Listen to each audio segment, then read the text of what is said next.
Hello, I'm Kelly Wilde, tranny tragic from Barnet in Hertfordshire, about 10 miles north of London. Now, I'm 78 years old, almost 79. At that age, I can't make myself look glamorous or sexy, and so I do the next best thing. I make myself look ridiculous, yes, and that can be fun. Tonight's topic is masturbation. Yes, it is. And I have to say, I'm a fan. I've been masturbating since I was about 13 or 14 years old. 14, I think. And I've masturbated every day since. Never missed a day. Well, until very recently. I have found that now that I'm approaching old age, some would say way past it, I find it difficult to get the same raging hard-on that I used to get as a young teenager or, boy and man in my 20s and 30s. Even with the help of stiffies and Viagra and stuff like that, I can still only manage it about twice a week. Not too bad. I'm quite proud of that, as a matter of fact. The first time I ever experienced an orgasm or anything like that, I'm pretty sure I was about 14, just 14. And I wasn't much of a gymnast. I wasn't into all the leaping over horses and all the different things you have to do. But I loved climbing ropes. That was my big thing. I was a dynamite climber. Even though I say so myself. So I used to climb up these ropes as fast as a monkey, and on one occasion something about the ribs of the rope rubbing against my penis, it set off the most incredible feeling imaginable. It was my first orgasm, and it went on seemed to go on forever and ever. I wish I could repeat it. And I remember clinging to there's sort of like a bar at the top, and I can remember, I was probably about 30, 35 feet, I'm not sure how that translates into modern currency, meters and things, but the 30, 35 feet, quite high, up in the ceiling of the gym, and I'm hanging onto the steel thing at the top and rubbing myself up against the rope, and the feeling just went on and on and on. And someone, I think it was the gym master himself, noticed that I was up there for way too long, and he ordered me to come down, and I wouldn't because the feeling was just so intense and so absolutely gorgeous. But eventually my arms, I was losing strength, so I had to come down or I would have fallen down. So I slid down the rope, and the feeling was still going on. So I rushed into a locker where they keep all the mats and all the other, paraphernalia. And I just rubbed and rubbed and rubbed and rubbed. Not sort of really masturbating, but just rubbing. And it went on for several minutes. I can't remember exactly how long. And it was absolutely, indescribably, magnificently gorgeous. And I never looked back. It became quite a habit. Now, how come there's such a stigma against masturbation? Everybody does it. I mean, you look at all our members of parliament and you think, oh, they're so staid, they couldn't possibly masturbate. There wouldn't be a one who's never masturbated. The High Court judge, your parents, everybody masturbates. I don't care how important you are. Politician, Prime Minister, President, High Court judge, doesn't matter. Everybody, especially men, has at some time in their life masturbated, and chances are they're still masturbating, but they like to make out, oh look, I'm wearing a pinstripe suit, I've got a smart Van Heusen shirt collar and with a tie. I can't possibly masturbate. Bullshit. Everybody masturbates, or at least has done at some time in their life. So don't be fooled any other way. if you think, oh, I'm a pervert because I masturbate. You're no different from anybody else on the planet. How did this stigma come about? Well, there is something in the Bible about it. There was a bloke called Onan, and he masturbated and spilt his seed on the ground. This is, Bible speak. But there's a little bit more to it than that. And God killed him, by the way. Part of the Hebrew tradition in those days was that if a man died, leaving a widow, it was up to the brother to have sex with the widow in order to produce the next generation of children. And Onan decided, fuck that, I don't fancy her one bit, I'm not going to have sex with her. Perhaps he was gay for all I know. And so rather than have sex with his brother's wife, he masturbated, spilt his seed on the ground, and God said, right, you bastard, I'll kill you. And he did.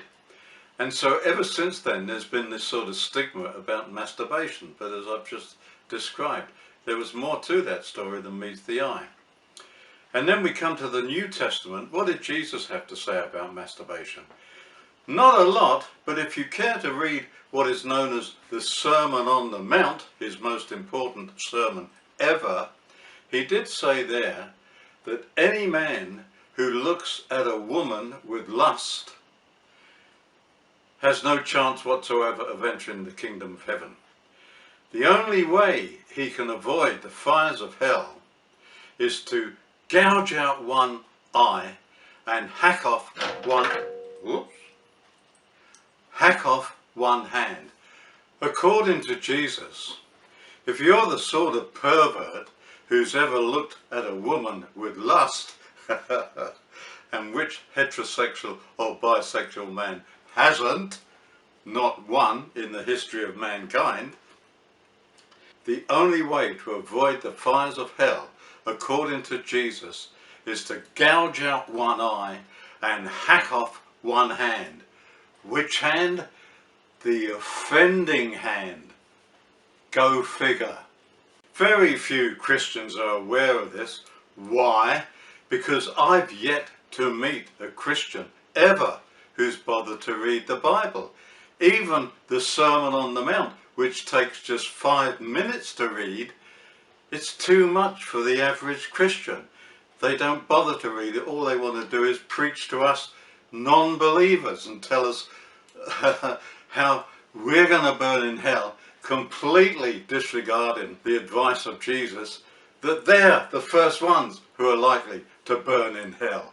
It's all a bit of a joke, a bit of a sick joke if you ask me.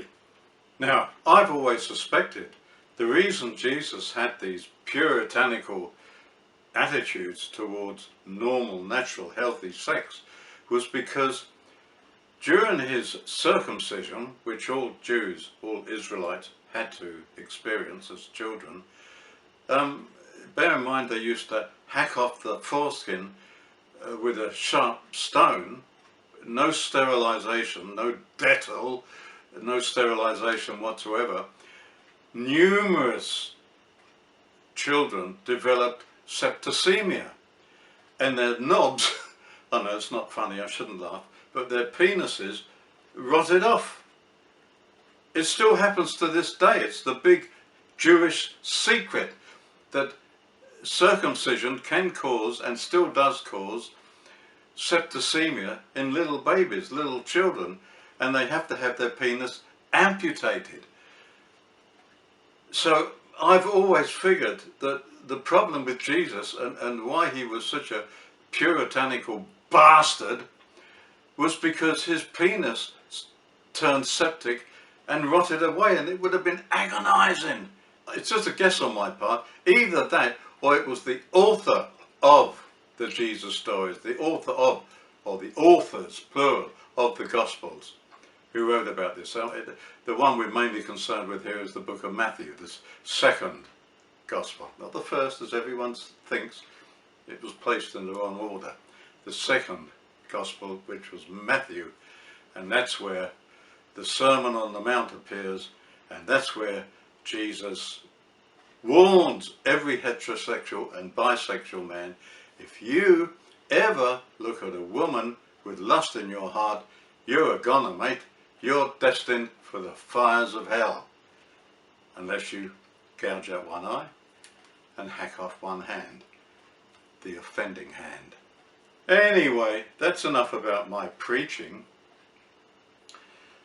Let's get back onto the main subject, which, let me think. Oh, that's right, it was masturbation.